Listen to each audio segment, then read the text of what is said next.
अगर आप भी किसान हैं, थोड़ी बहुत खेती करते हैं, तो ये सोचना आपके लिए बहुत ज़रूरी है। जो मैं आगे बताने वाला हूँ आपको सुन करके आप भी सोचने पर मजबूर हो जाओगे।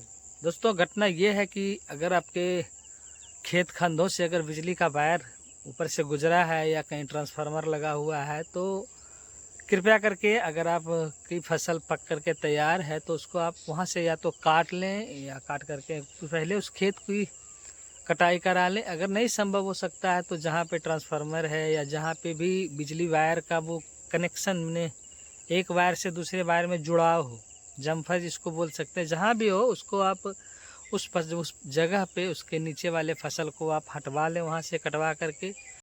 कल एक घटना मेरे गांव के पड़ोस के गांव में हो गया है। बगल में घटना ये हुई कि कहीं भी वायर में है वो शॉर्ट सर्किट के वजह से खेत में जो होता है ना जम्फर जो होता है, वो जम्फर गल करके यानी टूट करके जल करके नीचे खेत में गिर गया, गेहूं के खेत में।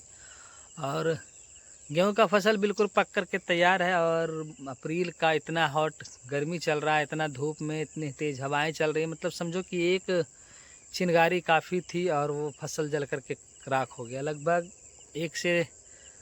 2 बीघा गेहूं जल करके एक किसान का बर्बाद हो गया। तो इस स्थिति में अगर आपके खेत से भी अगर ये हाई टेंशन वायर अगर गुजरा है, तार गुजरा है या कहीं जम्फर हो या ट्रांसफार्मर हो, तो कोशिश आप ये करें कि जहाँ भी जम्फर की सिस्टम हो या जहाँ ट्रांसफार्मर हो, उसके नीचे से पास से कम फसल जो पकी हुई है, तैयार फसल है, उसको वहाँ से हटा दें, ताकि अगर वो कभी चिंगारी वगैरह अगर गिरता भी है, वायर अगर जग टूट करके गिरता भी है, तो आग लगने की संभावनाएं कम हो जाएगी, ख़त्म तो नहीं होगी लेकिन कम हो जाएगी।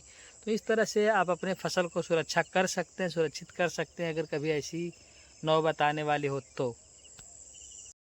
दोस्तों, मैं अपने गांव के खेत खंदों की तरफ आ गया था, तो सोचा कि चलो कुछ दतमन तोड़ लिया जाए। और दतमन तोड़ने के लिए कुछ मिल नहीं रहा है, किस चीज़ का दतमन तोड़ूं। बबूल का दतमन तोड़ना तो कांटों से खेलना बड़ा चुनौती है। नीम वाली दतमन देखते हैं, अगर कहीं दिख जाता है तो।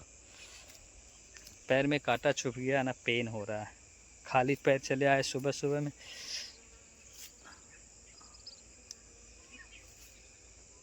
ये प्रकृति के क्या नज़ारे हैं। कुछ पौधे फूल वाले लोग घर में सजाते हैं, यहाँ देखिए ऐसे ही सज रखे हैं, देखिए कितनी खूबसूरत है ना। इसे किसी ने लगाया नहीं है, प्रकृति ने खुद इसे सजाया है। देखता हूँ इसी नीम से कुछ दतमन तोड़ लेता हूँ, या फिर इधर है देखते हैं कुछ तोड़ लेते हैं। आप लोग किस चीज़ का दतमन का उपयोग करते हैं, कौन से पेड़ का, हमें कमेंट में ज़रूर बताइए।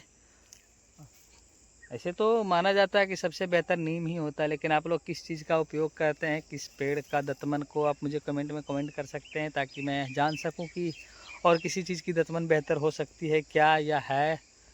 ज़रूर कमेंट में बताइए मुझे।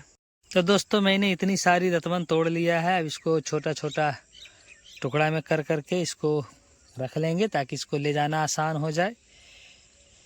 तो ये थे कुछ आज के मौसम और आज की नज़ारे और आज का जो ब्लॉग है उसकी कुछ खास बातचीत आप लोगों से। और आगे अभी देखते हैं क्या चलता है पूरा दिन। अगर आपको गांव के खेतीबाड़ी से, गांव से संबंधित अगर वीडियो आपको पसंद आती हो, खेत से खलिहान से घूमना टहलना, प्राकृतिक नज़ारों से, तो आप इस चैनल को सब्सक्राइब ज़रूर कर लें, ताकि आपको इसी तरह के गांव के वीडियोज़ और भी मिलता रहे। और गांव समाज क्या बोल सकते हैं उसको, कि गांव की प्रकृति जो होती है ना, बिल्कुल अलग हो।